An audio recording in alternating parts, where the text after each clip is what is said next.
7 o'clock on your Christmas Eve morning as Multicare says they have officially received doses of the Moderna vaccine. I think it's one of the greatest Christmas presents we could get. Today, we'll let you know who they plan on giving the first doses to and when. Amend this bill and increase the ridiculously low $600 to $2,000 or $4,000. The House is expected to discuss amendments to the coronavirus relief bill. This comes after threats from the president that he would veto that bill. And we've got the sun coming up over clear skies this morning. Sunshine today, clouds tomorrow, and an incoming storm. I'll let you know when snow arrives. Carlo Stubble. Where is he? I don't know. There he is. Well, you might remember this happy ending to the story from the fall of 2019. Well, we have an update from this Post Falls family about the special friendship and how it's going today. Up with KREM begins now. I've got some bad news, folks. Christmas is going to be canceled. Well, it might feel like Christmas has been canceled this year, but one tradition you can still do safely, and that's watch one of your favorite Christmas movies. Rudolph the Red-Nosed Reindeer is a classic, but what is your favorite movie? We are looking at some of those responses right now. Some of you had said Elf, A Christmas Story. We just got a ton of people writing in right now, which is so much fun. White Christmas with Bing Crosby. Someone just responded. Annabelle, another one. The Christmas Chronicles with Kurt Russell. But The Christmas Story is still ranked #1 of all time. That's what we just got texted in. So thank you so much for all those who let us know what their favorite Christmas movie is. And thank you for watching. Merry Christmas Eve. All of us here at KREM are hoping you have a beautiful holiday season.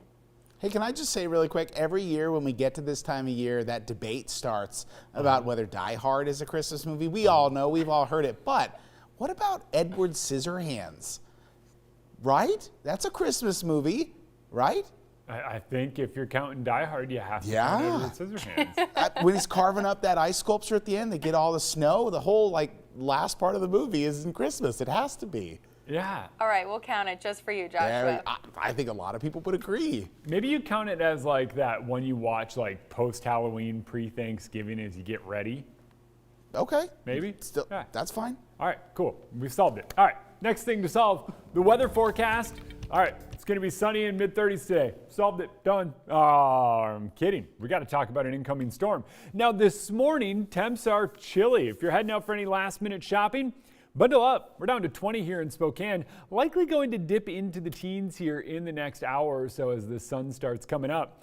And there you go. Plenty of sunshine in the forecast today. You'll be hard-pressed to find any clouds until tomorrow. We'll see those clouds work their way in tomorrow morning, and then as we scoot through the day, snow spreads its way across the Columbia Basin. And I don't like this model. I'm getting rid of this model. We're done with this one. I don't like it. I don't like it one bit. That says rain. That's not going to happen. We definitely get snow tomorrow.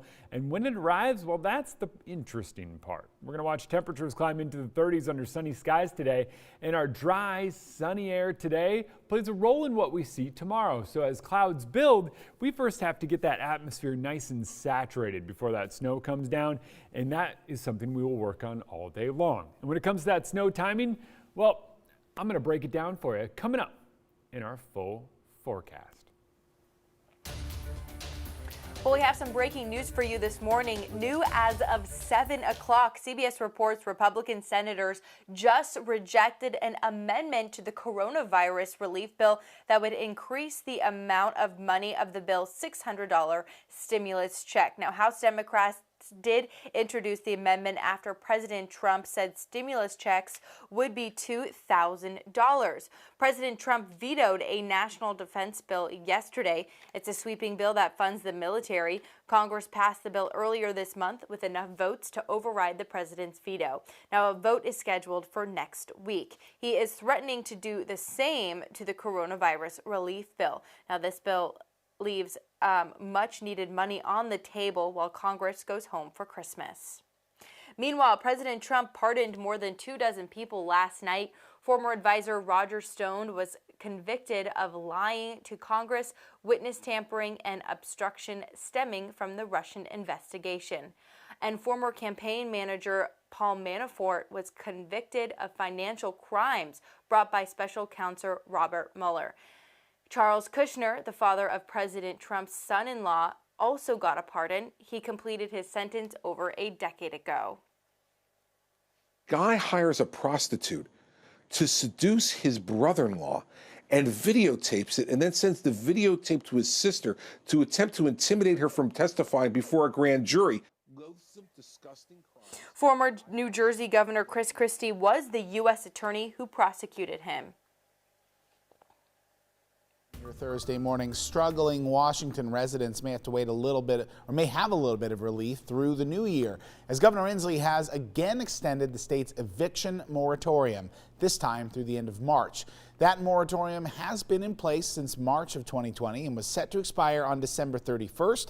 But Inslee said in a press release this week that the moratorium has been critical for many as they cope with the impacts of the coronavirus pandemic. It does ban residential evictions and late fees on unpaid rent.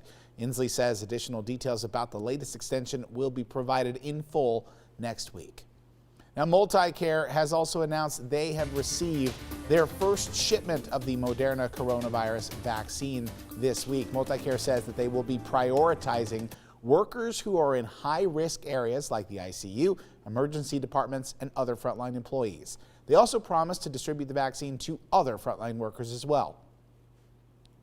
Giving 20% of our vaccine supply to our community partners who are frontline providers. Now, those 20% of vaccines will go to first responders like EMTs and firefighters. First vaccinations actually started on Wednesday for the staff at Rockwood Clinic, Valley, and Deaconess hospitals. Meanwhile, the state of Washington has received 127,900 doses of the Moderna vaccine. 15,800 of them are allocated to Spokane County. Health officials say the Moderna vaccine is much easier to store because it doesn't require ultra-low temperature storage like Pfizer's vaccine does. And yesterday we asked you who you think should be the first to get vaccinated. Here are some of your responses. Some of you said first responders, medical staff, and care facility workers. Others said checkers at Walmart and other busy stores. Some said grandparents and other high-risk individuals.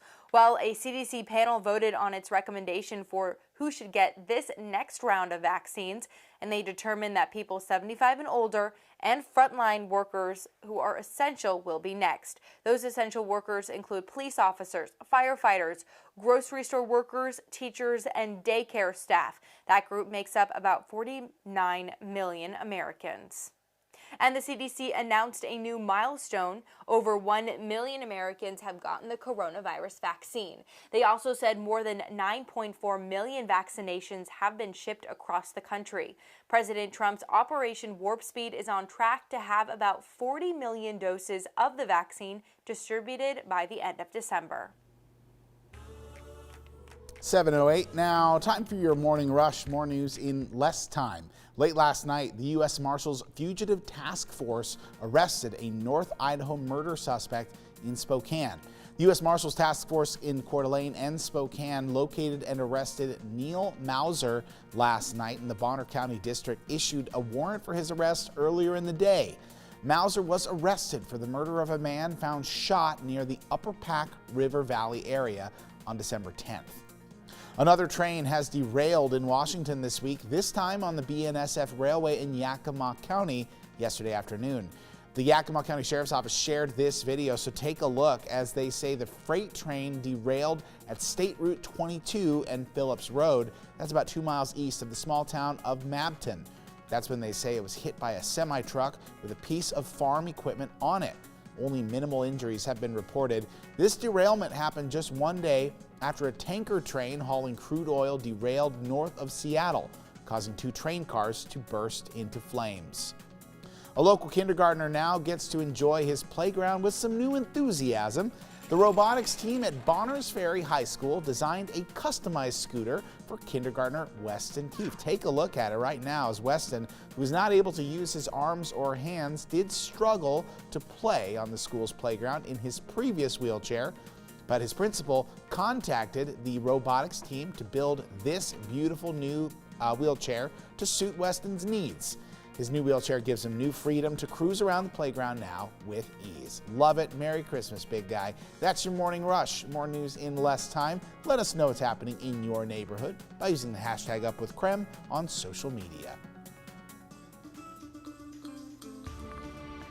Well, it's Christmas Eve on this side of the globe, but many kids are already waking up on Christmas morning being visited by Santa. So we're going to see what he's up to this morning. I know he's very busy. Taking a look at the tracker this morning. Where is he? It looks like he says he's just off the coast of Vietnam this morning near the Spratly Islands and the Parcel Islands. He's heading towards Burnell, and in just 1 minute he's going to touch down there. 1.3 million, actually 1.3 billion gifts have already been delivered this morning. How exciting is that? He's already been to Russia, New Zealand, Antarctica.